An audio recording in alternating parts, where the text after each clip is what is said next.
기도하겠습니다. 예, 하나님 아버지 감사드립니다. 하나님께서 저희를 어떻게 사랑하셨는지를 말씀을 통해서 교리 문답을 통해서 배울 때마다 저희들의 마음이 뜨거워지게 하시고 저희들이 더욱더 주님의 그 거룩하신 성품을 닮아서 주의 뜻을 잘 이루어가는 거룩한 백성으로 살아갈 수 있도록 이끌어 주시옵소서. 저희들이 말씀 속에서 주님의 그 선하심을 이해하고자 하지만 사실 우리 스스로의 노력과 힘으로는 그걸 다 깨달을 수 없사오니 성령 하나님께서 우리의 마음 가운데 빛을 비춰주셔서 참으로 하나님의 그 영원하신 경륜과 능력 가운데에서 우리에게 주어진 이 놀라운 구원과 그 복된 사역을 잘 깨달아 알 수 있도록 이끌어 주시옵소서. 감사드립니다. 예수님 이름으로 기도드립니다. 아멘. 이제 14주일부터 19주일까지는 그리스도의 그 지위를 이렇게 말해주고 있는데, 낮아지신 지위, 높아지신 지위, 그죠? 그러니까 지위라는 말이 뭘까요? 그러니까 그리스도께서 어떤 자리에 계시는가라는 거죠. 그러니까 이제 지위, 그리스도의 그리스도로서의 지위, 그리스도의 지위인데 첫 번째는 낮아지심의 지위, 두 번째는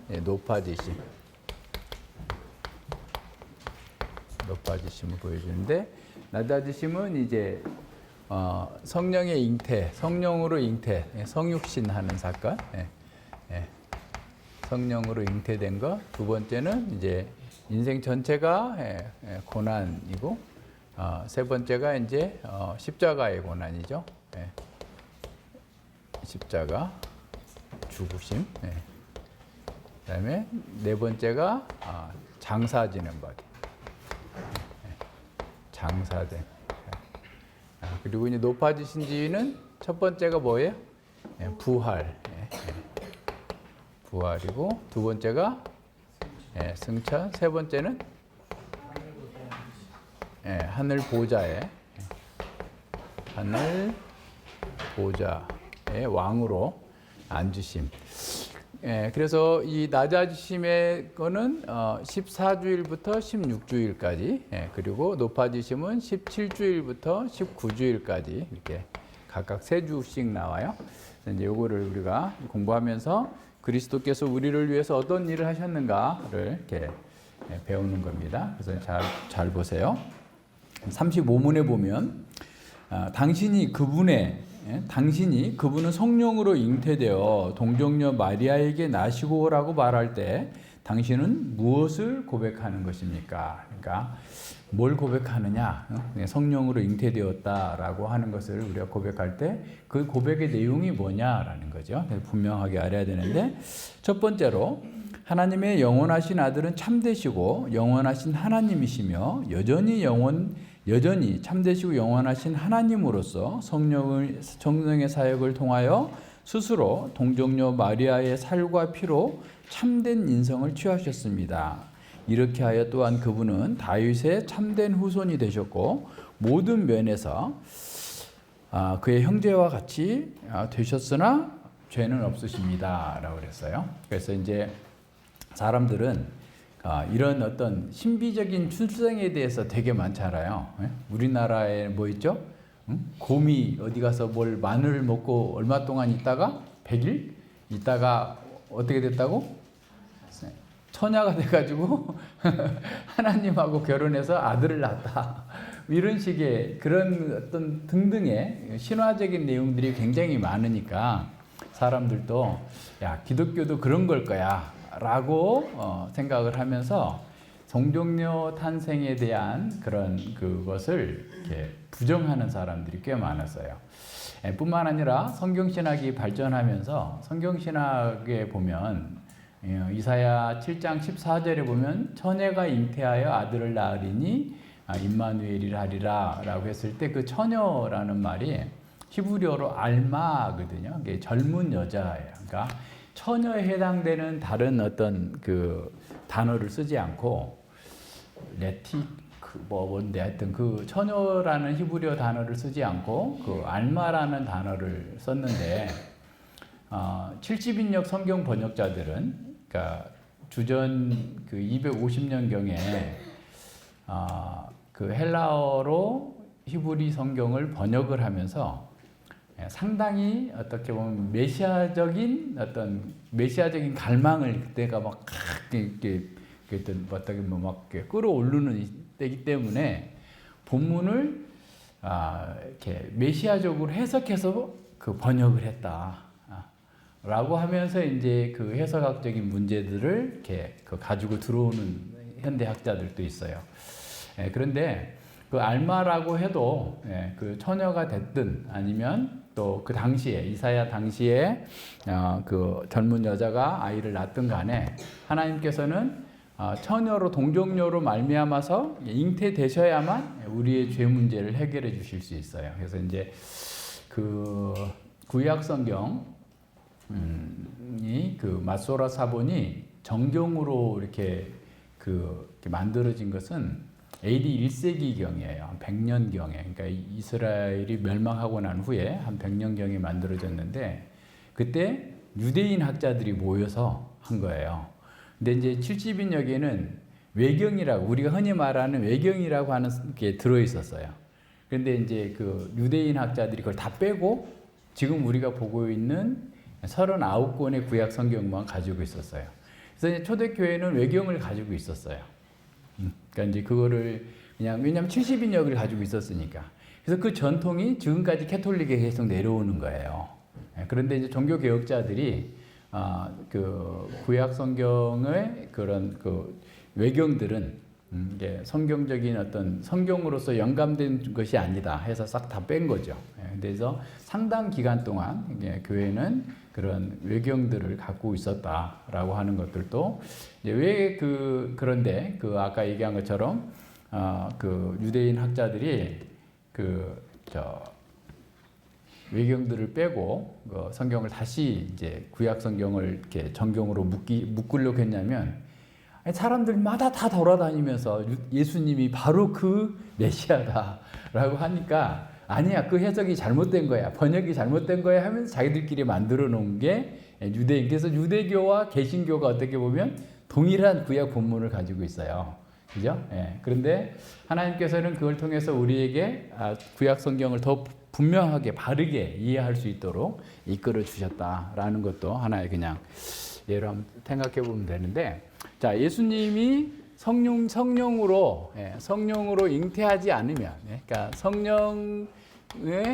성령의 어떤 그 능력으로 그 출생하지 않았다면 우리와 동일한 원죄를 가지고 있기 때문에 그거는 있을 수 없는 거예요. 왜냐하면 보세요. 특별히 이제 그것에 대해서 아까 이제 구약 학자들이나 또 당시의 어떤 신화적 세계관을 가지고서 이 동정녀 탄생을 비판하는 사람들이 가지고 있는 논리의 허점이 너무 많아요. 오히려 성경을 그대로 믿는 게 훨씬 더 편해요. 왜냐하면 성경의 저자들은 다 유대인들이잖아요. 누가를 빼놓고는 거의 대부분 유대인인데 유대인들이 외부의 어떤 신화적인 얘기를 가져와 가지고 그렇게 쓸 리가 없는 거죠. 말도 안 되는 거고 그거 가지고 유대인들을 설득한다고 하는 것은 있을 수도 없는 일이고요. 그리고 이 성경의 저자들은 굉장히 분명하게 그 사실을 보여줘요. 1장에서도 보면 마태복음 1장 보세요. 마태복음 1장에 성령으로 잉태 1장 18절 정혼하고, 그래서 지난번에도 정혼이라는 말이 약혼이 아니라는 걸 설명했는데 또 못 들으신 분 계셔서 또 설명해야 되겠네, 그죠? 정혼이 약혼인 줄라고 생각하면 안 돼요. 그러니까 이스라엘에서는 정혼하면 예를 들어서 오늘이 며칠이죠? 2024년 3월 31일이 정혼했어, 정혼. 정혼했으면 실제로 같이 살 때는 언제냐면 여기 정혼하면 법적인 이미 부부가 돼요. 법적인 부부예요, 부부. 그래서 만약에 정혼했는데 남편이 중간에 죽었다, 과부야. 놀라운 일이죠. 그럴 수가 있어? 그러니까 그 여자의 어떤 순결을 보증하는 기간이에요. 그래서 이제 정혼하고 이제 함께 사는 거죠. 이제 함께 살 때 잔치 혼인 잔치를 하는 거야 여기서. 그러니까 정혼은 이미 하고 가족들하고 다 신부 때도 주고 이렇게 다 주고 다 해놓고 난 다음에 그렇게 된 거예요. 그래서 이제 그럼 다시 말하면 2025년 3월 31일이나 이제 이게 함께 사는 거예요. 그 사이에 정혼한 거예요. 그러니까 정혼은 했고 같이 살지는 않고 있는데 지금 마리아가 임신했다는 거 소식을 들은 거예요. 누가? 요셉이. 다윗 족속의 요셉이. 그러니까 이거 무슨 문제가 있구나.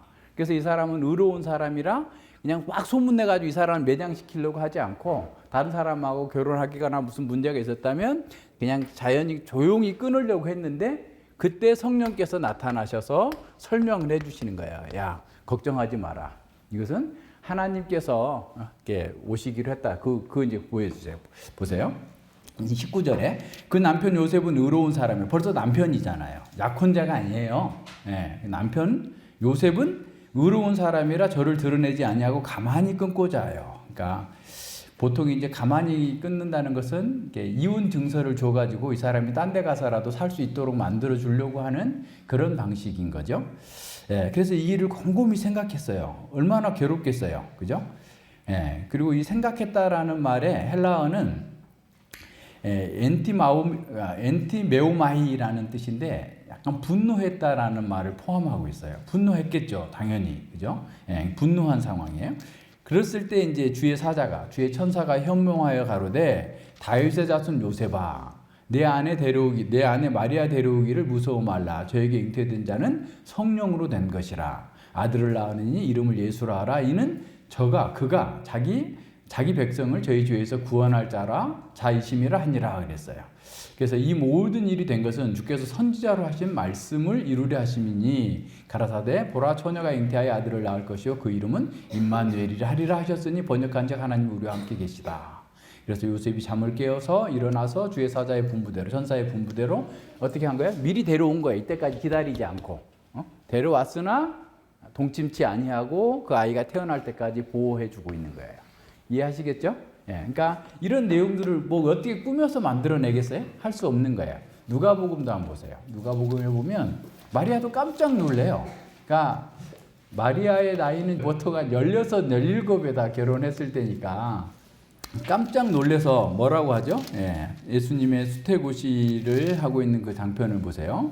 1장 26절 이하에 보면 은혜를 받은 자여 평안할지어다 주께서 너와 28절부터 은혜를 받은 자여 평안할지어다 주께서 너와 함께 하시도다 하니 처녀가 그 말을 듣고 놀라 그 이런 인사가 어째함인고 생각할 때 천사가 가로되 마리아여 무서워 말라 내가 하나님께 은혜를 얻었느니라. 보라 내가 수태하여 아들을 낳으리니 그 이름을 예수라 하라. 저가 큰 자가 되고 지극히 높으신 이의 아들이라 일컬을 것이요 주 하나님께서 그 조상 다윗의 위를 저희에게 주시리니 영원히 야곱의 집에 왕노릇 하실 것이며 그 나라가 무궁하리라. 그러니까 그러자 마리아가 깜짝 놀라서 천사에게 말하되 나는 사내를 알지 못하니 어찌 이런 일이 있으리까. 천사가 대답하가로되 성령이 내게 임하였고 지극히 높으신 이의 능력이 너를 덮으리니 이러므로 나실 바 거룩한 자는 하나님의 아들이라 일컬으리라. 그러면서 이제 엘리사벳 너의 친족 엘리사벳도 이제 임신했다라고 하면서 이제 알려주죠. 성령이 지극히 높으신 이의 능력이 너를 덮는다라고 했을 때 그 창세기 1장 2절에서 하나님의 신은 수면 위에 운행하시더라. 수면 위를 덮고 있다라고 하는 방법으로 얘기하는 거예요. 그러니까 인간적인 어떤 계산으로는 이루어질 수 없는 초자연적인 하나님의 능력으로 그 일을 할 수 있다. 어떻게 그렇게 할 수 있나? 아니 하나님께서 무에서 유를 만드시는 하나님께서 그걸 못 하시겠어요? 하나님의 능력과 그 뜻을 이루시기 위해서 그렇게 하셨다라는 것을 보여주고 있어요. 그래서 사람들의 인간의 이성으로서 어떤 것을 이렇게 계산하려고 하면 이 복음은 하나도 이해가 안 돼요. 그러니까 성령께서 우리에게 깨닫게 해주시는 그 은혜를 통해서 그 말씀의 은혜를 잘 통해서 할 수 있어요. 그래서 이제 아까 여기 조금 더 설명하자면 그래서 보세요. 만약에 요셉이 없으면 요셉이 여기서 나오는 마태복음에서 요셉이 없다면 다윗의 후손인 요셉이 없다면 예수님은 사생아가 돼버리는 거예요. 법적 지위를 가질 수 없어요. 그러니까 예수님은 다윗의 후손이라고 하는, 그러니까 다윗의 혈통이라고 하는 법적인 지위를 가지고 있어야 사생자는 당시 사회에서 아무것도 할 수 없어요. 다윗의 후손이라고 하는 그 혈통을 이렇게 가진 거예요. 그래서 그거 갖고 그리고 어떻게 보면 마리아의 몸을 통해서 성령께서 이렇게 잉태하셔서 무흠한, 그러니까 원죄의 어떤 그 영향을 받지 않는 그 뭐랄까 무죄한 성육신 하나님께서 오신 거예요.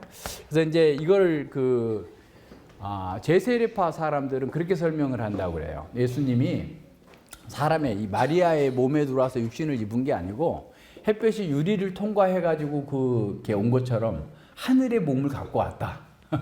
이런 식으로 얘기하는데 그거는 아니고 예수님은 성육신 하신 거, 성령의 능력으로 성육신 하셨기 때문에 그 무죄하신 거예요. 무죄.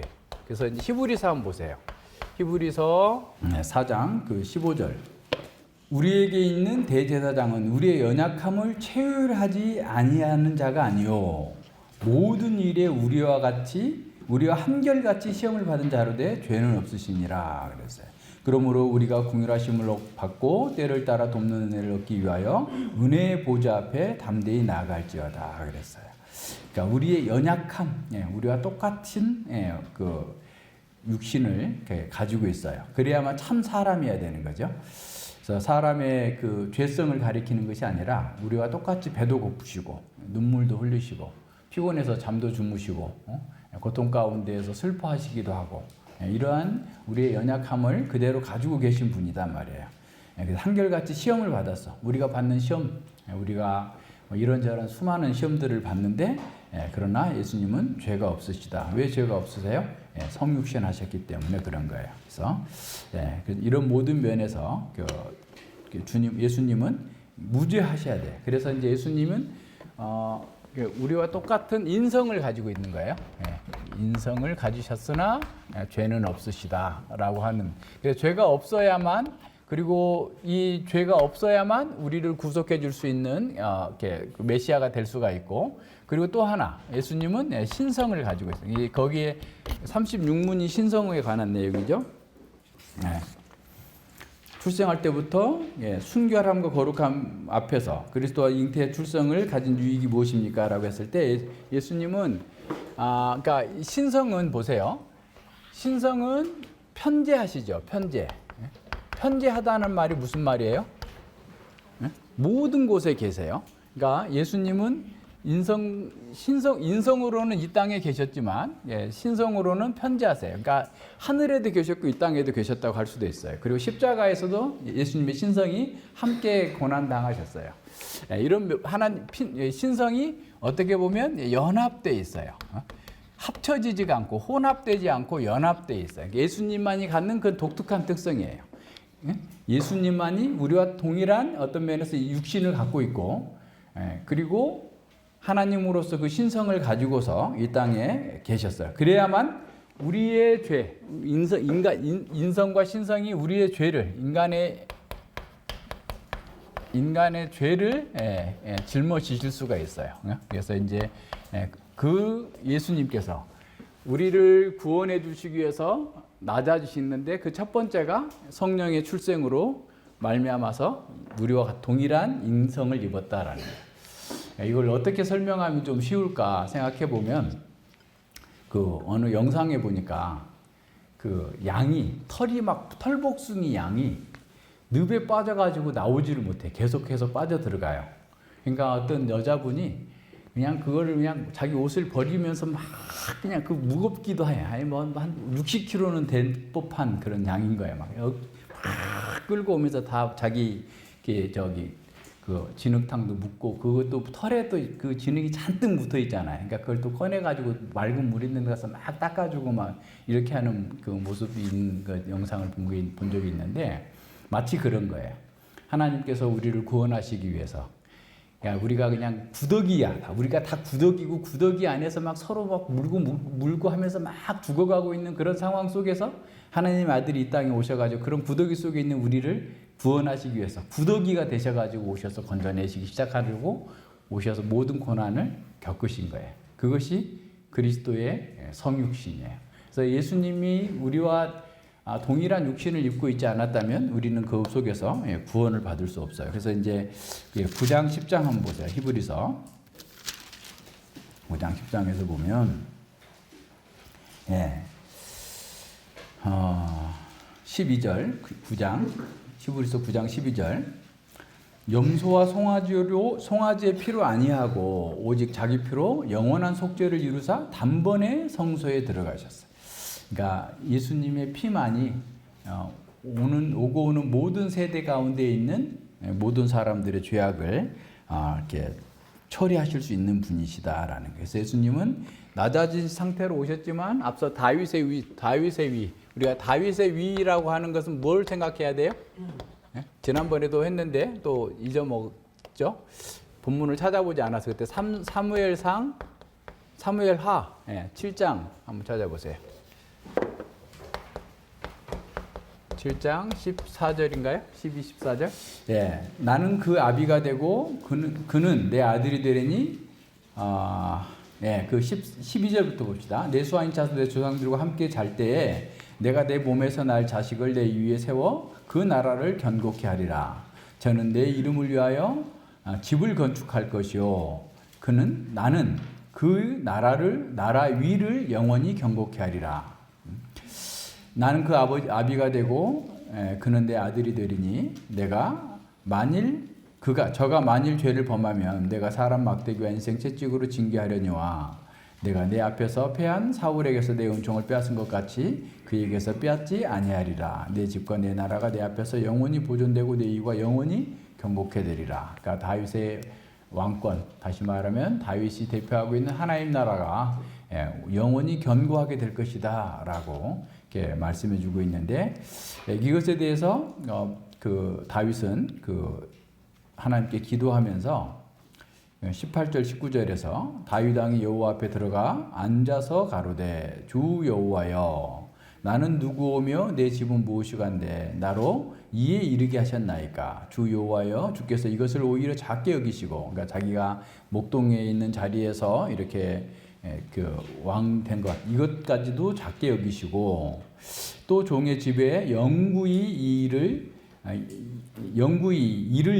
그러니까 앞으로 오게 될 일을 말씀하셨을 뿐만 아니라 주 여호와여 인간의 규례대로 하셨나이다. 그래서 인간의 규례대로라는 말은 인생들을 구원할 수 있는 큰 틀의 구속의 경륜을 우리에게 말씀해 주셨습니다. 그런 말이에요. 그러니까 이 다윗 언약은 그냥 다윗에게 복 주겠다 그게 아니라 인류를 구원하시기 위한 아브라함에게 말했던, 그죠? 인류의 구원을 위한 그 경륜, 거룩한 영원한 경륜을 알려주시는 거예요. 그래서 다윗의 후손을 통해서 아브라함과 다윗의 후손으로 오시는데 그분이 성령의 능력으로 성육신하셔서 우리의 죄를 짊어지시고 죽으셨다. 우리와 동일한 인성을 입으셔야만 우리의 죄를 감당해낼 수 있기 때문에 그렇게 하셨고, 또 그로 말미암아서 우리가 새로운 구원의 길에 참여하게 됐다라고 하는 사실을 보여줘요. 그래서 이제 구약성경 내내 보여주고 있는 게 바로 그예요. 다윗의 후손이 언제 오실 건가? 메시아는 언제 오실 건가? 그래서 메시아가 오기까지 우리는 얼마나 많은 고난을 견뎌야 될까? 이런 상황들을 인식하면서 그 사람들도 죽을 수밖에 없는 상황에서도 참고 견디면서 싸워서 그들의 주님의 길을 예비한 거예요. 그래서 사실은 세례 요한이 광야에서 외치면서 주의 길을 예비한 이사야 40장에 어떻게 보면 선지자로 활약했지만 구약 시대 모든 사람들이 사실 거기에 쓰임 받은 거예요. 그러니까 다윗도 마찬가지고 말라기도 마찬가지고 모든 사람들이 또 그 시대의 사람들이 메시아 시대를 예비하기 위해서 하나님의 말씀을 붙들고 싸우면서 그 일을 했다라는 거예요. 자, 그래서 성육신 하셨지만 우리와 동일한 몸이 아니셨기 때문에 그런 분은 원죄나 자범죄 없어요. 원죄의 아담의 후손으로서 원죄로서의 죄가 하나도 없고, 자범죄 스스로 우리가 행해야 될 그런 죄, 우리가 행하고 있는 그런 죄는 하나도 없다라고 하는 사실. 그래서 예수님은 태어나면서부터 죽기까지 계속해서 하나님의 영광, 하나님의 진리, 하나님의 말씀을 따라서만 사셨어요. 그래서 그렇기 때문에 우리의 죄를 위해서 감당하시고 죽으실 수 있었던 거죠. 36문이죠. 그리스도의 거룩한 잉태와 탄생으로부터 당신이 얻는 유익이 뭐냐? 그리스도는 우리의 중보자시다.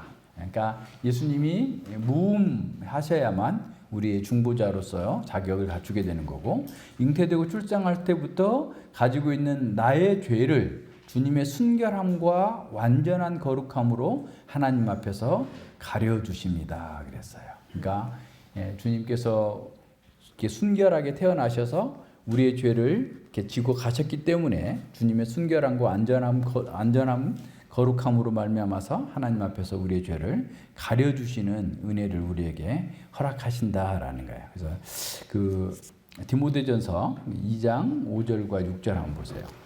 하나님은 한 분이시오 또 하나님과 사람 사이의 중보도 한 분이시니 곧 사람이신 그리스도시라. 그가 모든 사람을 위하여 자기를 속전으로 주셨으니 기약이 이르면 증거할 것이라. 7절 이를 위하여 내가 전파하는 자와 사도로 세움을 입은 것은 참말이요 거짓말이 아니니 믿음과 진리 안에서 내가 이방인의 스승이 되었노라 라고 그랬죠. 그래서 하나님은 한 분이시고 하나님과 사람 사이의 중보자도 한 분이신데 그 사람이신 예수 그리스도. 그러니까 그리스도가 사람으로서 오지 않았다면 우리의 중보자로서의 역할을 감당할 수 없었기 때문에 우리는 그 속에서 우리의 죄사함과 구원의 은혜를 누릴 수 있는 거예요. 그래서 예수님을 우리가 중보자로 받아들이고 있다. 예수님께서 성육신하신 분이다 라고 하는 사실을 우리가 안다면 우리 안에 있는 죄를 위해서 예수님이 죽으셨다는 사실을 믿고 그것을 확신하면서 죄와 더불어 싸워서 이기면 우리는 죄로부터 자유케 되는 거예요. 중보자는 전에도 얘기했지만 하나님 언약의 중보자, 하나님과 우리의 관계를 서럽게 하는 거예요. 그러니까 이제 오늘 오후에 우리가 혼인 예식문을 같이 공부할 텐데 혼인 예식문에 나와 있는 어떻게 보면 부부의 어떤 그 언약은 사실은 하나님과 인간의 언약이 있었기 때문에 가능한 거예요. 그러니까 혼인이 잘 이루어지려면 하나님과 우리의 언약 관계가 잘 이루어져야 돼. 그리고 그 언약이 잘 유지되는 상태에서 두 사람의 언약도 잘 이루어지는 거예요. 그 언약이 깨어지면 두 사람의 언약도 깨지게 되는 거죠. 그래서 그런 모든 면에서 그리고 그 아가서를 보면 이제 그동안에는 이제 하나님과 그리스도의 사랑, 그러니까 하나님과 그 그리스도의 백성인 우리의 사랑으로 그렇게 해석한 것들이 이제 계속 이렇게 나와서 그것을 이제 그냥 인간적인 어떤 성도의 그런 부부 결혼 생활의 사랑으로만 그렇게 해석을 했는데 최근에 아주 좋은 학자의 글을 보니까 이게 아가서는 요한계시록처럼 성경에 있는 주된 이미지들을 모자이크처럼 쫙 모아놨다는 거예요.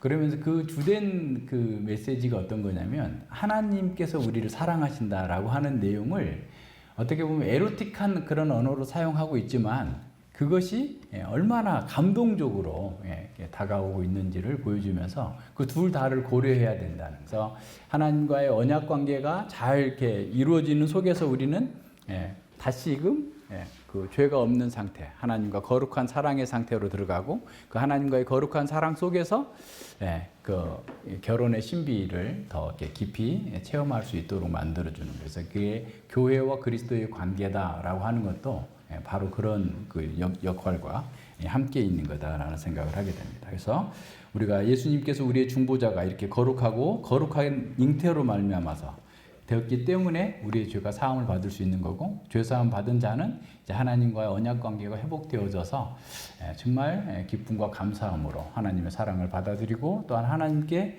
사랑합니다 라고 고백할 수 있는 그런 사람으로 우리가 바뀌게 되는 거예요.